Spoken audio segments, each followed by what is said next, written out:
आज फाइनली बड़े दिन के बाद मैंने व्लॉग बना ही लिया। बहुत शदीद मसरूफ़ थी और आज था मेरा टेस्ट। इसी टेस्ट की तैयारी में मैं इतनी मसरूफ़ थी कि मुझे व्लॉग बनाने का टाइम ही नहीं मिल रहा था। सुबह 9 बजे मेरा टेस्ट था, 6 बजे मैं जाग गई। तो सबसे पहला काम तो मैंने ये किया कि अपने लिए चाय रखी कि वो बनती है तब तक मैं तैयार हो जाती हूँ। नुमान और समाविया के लिए अंडे उबलने के लिए रखती है। और टेस्ट डे पे ना इतनी एंजाइटी होती है कि कुछ खाने पीने का दिल नहीं चाह रहा होता, लेकिन चाय के बगैर मैं नहीं चल सकती, क्योंकि अगर मैं चाय नहीं पीऊंगी तो मुझे हो जाता है माइग्रेन। लेकिन अंडा या पराठा खाने का ना बिल्कुल दिल नहीं चाह रहा था। तो एक पैकेट बिस्किट्स का खुला हुआ था, मैंने कहा चलो यही खा लेती हूँ 3-4, क्योंकि फिर ये भी डर होता है ना कि ऐसा ना हो शुगर लेवल आपका डाउन हो जाए और आप सही से टेस्ट ही ना कर पाओ। साथ साथ मैं बैग तैयार कर रही थी समाविया का कि इसमें क्या क्या रखना है उसके लिए, क्योंकि जिस टाइम पे मेरा टेस्ट था उस टाइम पे रश इतना होता है कि अगर ये मुझे छोड़ के वापस आते तो घर पहुंचते ही साथ ही मुझे लेने आने का टाइम हो जाता। तो प्लान ये था कि मुझे वहाँ ड्रॉप करके ये साइड पर वहाँ वेट ही करेंगे। तो 2 घंटे गुजारने थे समाविया ने, तो उसके लिए फिर मुझे अच्छा खासा सामान रखना था। तो इसको सोते हुए ही उठाना था, तो मेरा प्लान था कि मैं इसको गाड़ी में नाश्ता करा दूंगी। तो मैंने अंडा उबाल लिया था, इसके लिए दूध रखा, सेब रखा और इसके कुछ खिलौने रख लिए। 7:45 बजे तक ना हम घर से निकल गए थे, क्योंकि आधा घंटा पहले वहाँ पहुँचना था और रास्ते में बहुत रश होता है सुबह सुबह।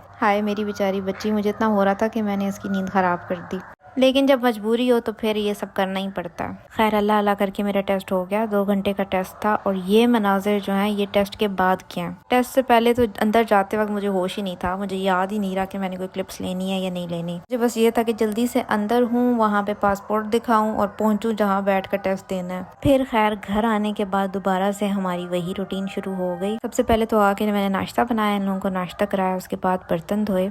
और इन दिनों इतनी टफ रूटीन चल रही थी कि मुझे घर के सारे काम सुबह सुबह जल्दी जल्दी करके फिर पढ़ने बैठना होता था। और मैं इतनी ज़्यादा एग्जॉस्ट हुई हुई थी, इतने हफ्तों से मैं घर पर ही थी, कहीं निकली भी नहीं। ऊपर से इतनी टफ रूटीन कि पहले जल्दी जल्दी काम ख़त्म करो फिर पढ़ने बैठो, उसमें भी आपने पूरा टाइम दिमाग लगाना है अपना। लेकिन खैर कुछ पाने के लिए आपको मेहनत करनी पड़ती है। और ये देखे मेरी मेहनत, इतने दत्थे इकट्ठे हुए हुए हैं। पाकिस्तान में होते ना तो ये देकर अच्छे खासे रद्दी के पैसे आ जाते। वो भी क्या ज़माना था ना रद्दी वाला, अब तो मेरे ख्याल से नहीं है। फिर खैर घर को चमका के, किचन अपना चमका के, फिर मैंने समाविया की ऑयलिंग की। ये बेचारी भी काफी टाइम से इग्नोर हो रही थी, इसकी मैं सही से ऑयलिंग भी नहीं कर रही थी, सही से नहला धुला भी नहीं पा रही थी, बस सर से उतार रही थी मैं सारे काम इन दिनों। फिर शाम में हम निकल पड़े समाविया के फ्रूट्स लाने के लिए, क्योंकि इसके फ्रूट्स खत्म थे। तो इसने फरमाइश की कि मुझे वाटरमेलन, मैंगो और बनाना चाहिए।